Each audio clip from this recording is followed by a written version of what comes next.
Hey guys, today I want to talk to you a little bit. I want to take you on a little bit of a story time. I'm actually going to tell you about my internship when I was actually in fashion school. It was very interesting. Very interesting how everything kind of played out. First of all, very quickly, me actually getting to fashion school, I have a book that actually is my memoir that actually does cover this in detail, but I'm going to give you the sped up version. The name of my book is Boys Like Me. It's actually available on Amazon, but I'm going to give you the sped up version. My mother didn't agree with my decision to go to school for fashion design, okay? So I ended up going to a community college for a year for business management and was completely miserable, and I eventually dropped out and actually got accepted into the Clarissa School of Fashion Design, which was actually the only school in Pittsburgh that actually did the whole mechanics of sewing. There was a fashion program at the Art Institute. You know, we're known for our Art Institute here in Pittsburgh, but it was more fashion retail and fashion merchandising and that kind of thing, not the actual construction of clothes. Clarissa is the only school that actually taught the full construction of clothes and the business side. Now, the thing is, I believe the Art Institute went a little further into the business aspect of it itself, the fashion business. At the time, that wasn't really my focus. I'll figure all that out when I get to it. I needed this part, and I was self-taught. So I knew how to sew, but I didn't know how to do proper pattern drafting. I didn't know how to do draping. Okay, so those things I needed to learn, and then also get the rough edges taken away because, again, I was self-taught. So I made my choice. My choice was best for me, definitely, at the time. So I get the internship. Your internship, because my program was 2 years. So I have an associate's degree. So it's 2 years. In your second year, you basically, when you're just about getting done, you are getting to do this here internship. And it's basically on Saturdays, and you're working like a full day on Saturday, and the school would actually find the placement for you. So they found like different boutiques around town and different things like that. Remember, I'm in Pittsburgh, Pennsylvania. We are the Steel City. We are not a fashion capital, so it's very scarce. You know, they had a limited amount of places sending people. I ended up at a boutique called Rita's Boutique. I knew the area. I knew of the area. I wasn't from that area. I knew of the area. It definitely is a more urban area. And I'm sure that at some point that, you know, all of that played into kind of where you were sent, okay? There are actual boutiques that actually were more suitable for what my aesthetic was. Because by this time, like I said, I've been in school with them for over a year. You know, you can look at the students and you know what their aesthetics are. I was sent to what is actually called Homestead. Like I said, it's a more urban area. There is another girl who was very good, who had the exact same aesthetic as I did. She loved evening wear and bridal, just like me. She was sent to Squirrel Hill. Squirrel Hill is more of a upper class Caucasian area. And she was literally sent to a boutique, an actual boutique where they actually did custom clothing and they were actually sewing. I was sent to Rita's. Rita didn't do any sewing. Rita was just a boutique which basically she did merchandising and selling. It was more of a retail job than anything else. So again, this is where speaking up for yourself comes into play. You sometimes you have to watch your mouth, and I learned that over the years. I've learned sometimes this gets me into trouble. Even still, sometimes it gets me into trouble. But sometimes you have to speak up for yourself. Now, what you need to know about me. Going to school, I told you, there was a longer story of my being at this school, okay? I did this all on my own. Because once I decided that I didn't want to do what my mother wanted me to do, I was on my own. So I had no support system behind me. This was all me. I worked as a data entry clerk at a bank from 6 p.m. to 11 p.m. Monday through Friday. Okay? While I was in school, I went to school from 8 to 4:30 p.m. And they both were located downtown Pittsburgh. So that required me to, I still had rent to pay and all of that. I still had to have a bus pass to get downtown. I'm downtown Pittsburgh from 8 a.m. till basically 11 p.m. So I have to feed myself and all of that. So it was very important to me that I get everything out of school that I needed out of school. So I'm out here on my own. It was what it was. I need to speak up when things aren't right. So let's move forward in this story. So Rita's Boutique, I get there, and I was a good sport, for 2 weeks. It was about 2 weeks. I knew in those 2 weeks, this is not for me. I learned that retail work was not for me. It's not, there's no way that I have all the skills that I have, that I've taken all the bumps and the bruises to have the skills that I have to literally be somewhere hanging up clothes. I have nothing against people who work retail, because naturally if I open a boutique, I'll be doing some retail stuff of my own, but that's the difference. I'll be doing my own retail. I have too far of a skill set to be hanging up clothes that don't belong to me. So that was right away. I learned this is not for me. This is nothing but me working in a store. I'm literally just working in a store, walking around cleaning up a store.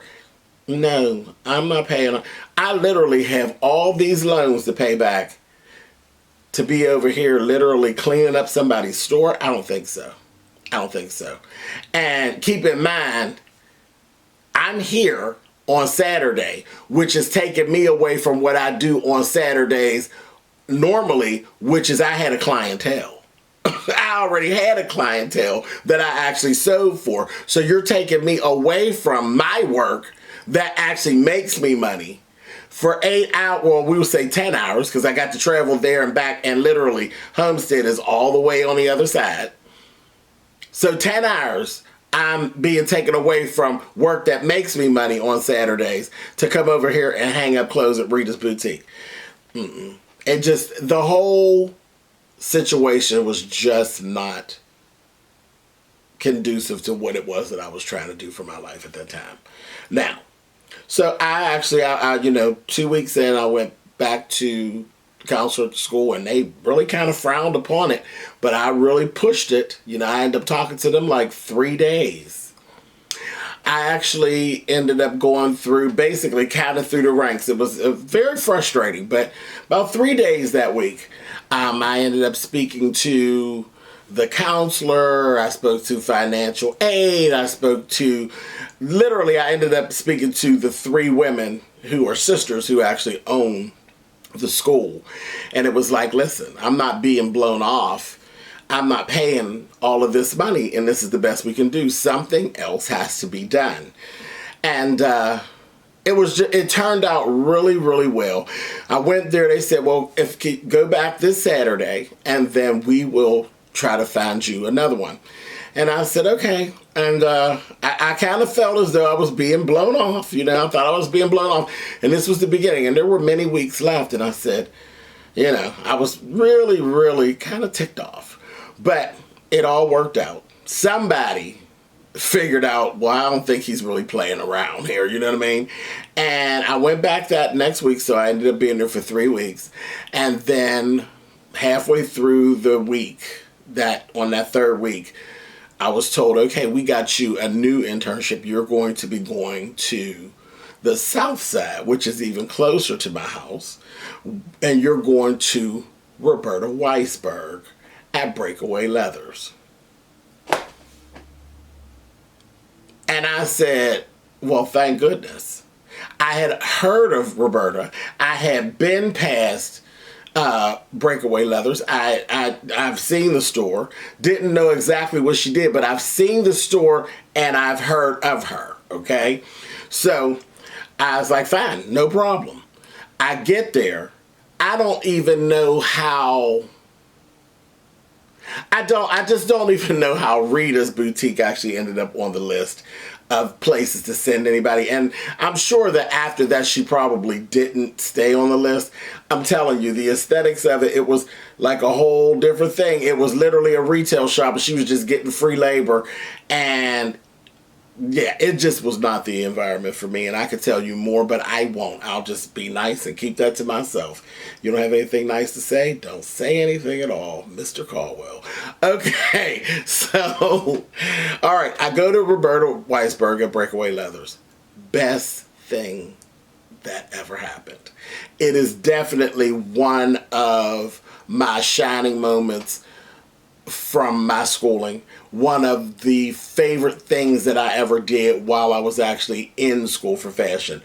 I went there. She specialized in leather, suede, and fur. Fur and diamonds are my two favorite things on the planet. Okay? So that while I was there, and I'll tell you, I've never been a big fan of leather. Like, I love leather. I love the look of leather. I love the smell and all of that. But I don't really prefer to wear leather clothing. I have leather clothing. I have vests, and I have hats, and I have pants, and I have all kind of leather clothing. But for me, I find leather clothing to be uncomfortable. It looks beautiful, but it's uncomfortable. Leather coats, they're just uncomfortable to me. I love the look of a leather couch, but I don't want to sit on it. I don't want to sit on it. They're cold in the winter, and they're hot in the summer. But I love the look. Anyway, but the thing was, in every experience, you take away what it is that you need from that situation, and you use it for your life. And that's what I did. I learned a lot about alterations while I was there. I learned a whole lot about linings and the importance of lining and placement of lining. I learned I think the most important thing was actually working with leather and handling leather, because it's a completely different thing, because leather it's a skin. It's, it's not actual fabric, it's a skin. It has to be treated and worked with a certain type of way. So it's a specialty. I learned the difference between actually having a specialty business as opposed to just being somebody who makes anything. Like, you can't just come to her and ask her to make you a denim outfit. That's not what she does. She turns you right back out the door. And that definitely worked to my life, because I'm very specific in what I like, and I was very specific in what I wanted out of this whole experience, period. From the moment I picked up a needle, I had a mindset of what it is I wanted to do. I've done some of everything, but I tell you, I always come back to fine fabrics, evening wear, costuming, and bridal. I don't want to make a short set for you. I don't want to make a windbreaker jacket. I don't want to make curtains. I don't want to reupholster a chair. I'm very specific in what my loves are. and what work I want to do. Like I said, to support myself, I've done some of everything. But yeah, now I'm actually at this point where I don't do anything that I don't want to do. So and wise, nothing. Absolutely nothing. I take no projects that I don't want to take. And that is a beautiful thing. Trust me when I tell you. Anyway. So, like I said, I learned to work with leather. I learned to work with fur. Fabulous. And the thing that I actually took from it was dealing with expensive fabrics. This is the thing, was my walk away, which I knew I wasn't so crazy about leather or suede so much, but dealing with expensive fabrics such as beaded laces and sequins and things with bugle beads and rhinestones, I learned the importance of not making mistakes because you cannot take them back. See, when you're dealing with fabric, just regular fabric, for the most part, it's no real big deal. You can make a mistake and you just recut another piece and you go, no, you don't just recut another piece of leather. You know, that's, and getting leather and making sure it's all matching and all the right color and all. Yeah. When you're dealing with leather, fur, suede, velvet, see, because that's what more of the things that I come in contact with, like velvet, there are no mistakes. You can't make a mistake because you can't just take it loose and then no. When you stitch through leather, it leaves holes. When you stitch through velvet, it leaves holes. If you're dealing with lace, it's too fragile. You can't chiffon. No mistakes. That was one of the biggest takeaways that I got from Roberta Weisberg and Breakaway Leathers, and I'm forever grateful. Everything went so well for me there that I actually stayed on. She kept me on after the internship actually ended, and I literally was there with her roughly like about 8 months total, and then all the way through my graduation. And then I actually ended up leaving when I graduated in May, and then I started going to Pittsburgh Beauty Academy for hair in August. And that's when, my Saturdays at that point were being taken up with like hair shows and things like that. So I actually ended up leaving Breakaway Leathers. But it was a great experience. It really was. And I was just so happy that I did speak up for myself, because I thought about it from the first week. I knew that this just was not the place for me, but I was like, well, I don't really want to rock the boat and, that kind of thing. But I'm so glad that I did speak up for myself. Sometimes you have to speak up for yourself to get what it is what is yours. What is yours? Because that was truly a horrible placement. It was a horrible placement, and nobody should have ever been sent there at all. Like, it just should have never even been on the list. Anyway, I say all that to say this. I worked for Roberta Weisberg at Breakaway Leathers. It was a great experience, and I'll tell you one of the big things that a lot of people don't know. But Roberta Weisberg, if you go to the movie Silence of the Lambs, and, Silence of the Lamb is a movie, and some of the movie was shot in Pittsburgh. It's about a serial killer and a police officer. They go back and forth. It's a classic movie at this point, but this serial killer was killing women, and he would use their skin to make clothing out of. Well, that was the storyline. Roberta actually created the clothing that is shown in the movie that he supposedly did to these poor women. But that was actually her clothing, her leather pieces that were actually in the movie. So yes, it was quite a big deal. And then the movie has turned out to be like a huge hit with Jodie Foster, and it's a classic at this point. So yes, that's Roberta Weisberg from Breakaway Leathers, and I used to work for her. I did an internship with her. So anyway, I just wanted to share that story with you guys. I love doing story times. But thank you so much for listening, and I will catch you next time. Take care, guys.